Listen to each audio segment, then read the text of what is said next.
माँ भवानी प्रश्न करती है, कहा प्रभु भगवान कब कब अवतार लेते हैं, भगवान की कितनी कथाएं हैं? तो भगवान शंकर कहते हरि अनंत, हरि कथा अनंता। भगवान की कथाएं तो अनंत हैं, लेकिन देवी भगवान के आने का कोई मुख्य कारण नहीं है। भगवान के आने का सिर्फ एक ही कारण है, और वो ये है कि भागता प्रेम बस सगुना सोई। वो निराकार ब्रह्म सगुण साकार के रूप में चला आता है तो सिर्फ और सिर्फ भक्त के प्रेम के कारण आता है। हम आप बैठे बैठे सोचते हैं कि भगवान नहीं आएंगे, भगवान नहीं मिलने वाले हैं, पर इसी कलिकाल में, इसी कलियुग में भगवान ने न जाने कितनों को दर्शन दिया।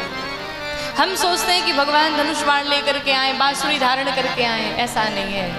अपनी दृष्टि बदलिए, आपको सृष्टि स्वयं ही बदली दिखाई पड़ेगी। सब दृष्टि का ही नजरिया है। आप हर जीवों में, हर प्राणियों में भगवान का दर्शन करें, आपको भगवान की प्राप्ति हो जाएगी। पर यहाँ तो चाहे कोई व्यक्ति कितना भी अच्छा हो, लेकिन हमें दोष ही दिखाई पड़ता है, हम गुण नहीं देख पाते हैं। ये हमारे दृष्टि का फेर है, ये हमारे दृष्टि का दोष है। भगवान शंकर कहते हैं कि भगवान के आने का कोई कारण नहीं है। भगत प्रेम बस सगुण सोई। वो निराकार ब्रह्म सगुण साकार के रूप में चला आता है तो सिर्फ और सिर्फ प्रेम के कारण। भगवान शंकर भगवान का स्वरूप बताते हैं कि भगवान कैसे हैं। भगवान शंकर कहते देवी वेद पुराण जैसा गाते हैं। क्या कहते हैं? जो भगवान बिना पाँव के ही चलते, बिना हाथ के ही सारे कार्य करते, बिना नेत्र के ही सबको देखते, बिना वाणी के ही सबसे बड़े वक्ता। और तो और काशी जी में मरने वाले जीव, तो जीव की बात छोड़ी, छोटा सा जंतु भी मर जाए तो मरते समय उसके कान में राम नाम का मंत्र दे करके उस जीव को मुक्त कर देता हूँ। ये है भगवान के नाम की शक्ति।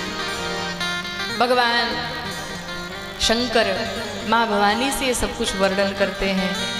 भगवान शंकर ने कहा देवी जन्म के 5 कारण हैं। अनेकों कारण हैं, लेकिन जन्म एक दुई कहो बखानी। मैं आपको जन्म के कुछ कारण बताता हूँ। और भगवान शंकर ने जन्म के 5 कारण बताए। पहला कारण, भगवान नारायण के 2 द्वारपाल हैं। एक का नाम जय, दूसरे का नाम है विजय। इन्हें शाप लग गया। सनकादिक ऋषियों ने शाप दे दिया, कहा जाओ 3 जन्मों के लिए राक्षस बन जाओ। भगवान के दर्शन करने से मना किया, शाप लगा। और वही जय और विजय पहले जन्म में इनका जन्म हुआ हिरण्याक्ष हिरण्यकश्यप के रूप में। तब भगवान ने नरसिंह और वाराह रूप धारण करके इनका वध किया। दूसरा जन्म हुआ रावण कुंभकर्ण के रूप में, तब भगवान राम का अवतार हुआ। तीसरा जन्म हुआ शिशुपाल और दंत वक्र के रूप में, तब भगवान कृष्ण कन्हैया का अवतार हुआ। जन्म का पहला कारण। जन्म का दूसरा कारण आता है तुलसी मैया की कथा, वृंदा की कथा। किसके किसके घर तुलसी मैया है? तुलसी मैया किसके किसके घर पे हैं? सभी के घर पे हैं। वो बहुत सुंदर, जिसके घर ना भी हो वो भी लगाए। वृंदा, इनका विवाह हुआ जालंधर नाम के एक दैत्य से, एक राक्षस से। लेकिन सतीत्व के बल पे, इनकी पूजा तपस्या के बल पे जालंधर को युद्ध में कोई परास्त न कर पाए। भगवान नारायण ने इनके साथ छल किया देवताओं का कल्याण कराने के लिए। ये पूजा में बैठी और उधर जालंधर युद्ध करने गया और उधर भगवान नारायण जालंधर का ही स्वरूप बना करके आ गए। वृंदा को लगा कि मेरे पति चले आए। पूजा जैसे ही छोड़ी, पूजा भंग हुई और उधर युद्ध में जालंधर मारा गया। भगवान नारायण अपने स्वरूप में आए। वृंदा ने कहा मैंने आपकी इतनी तपस्या की, इतनी पूजा की और आपने मेरे साथ छल किया। मैं शाप देती हूँ, जाइए आप जड़वत हो जाइए, पत्थर के बन जाइए। और भगवान नारायण काले से पत्थर हो गए, जिन्हें आप शालीग्राम कहते हैं। काले से पत्थर बन गए।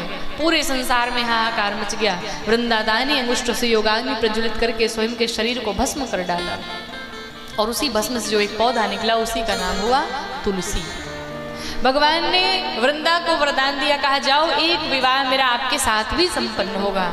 और तभी से हम लोग तुलसी मैया और शालीग्राम भगवान का विवाह कराते हैं। भगवान ने दूसरा वरदान दिया, कहा आज के बाद कोई भी भक्त जब तक मेरे भोग में तुलसी का पत्ता नहीं डालेगा मैं भोग ग्रहण नहीं करूँगा।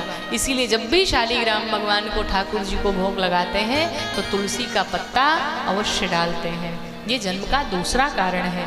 वही जालंधर रावण बन के आए। जन्म का तीसरा कारण आता है नारद मोह की कथा, देव ऋषि नारद की कथा।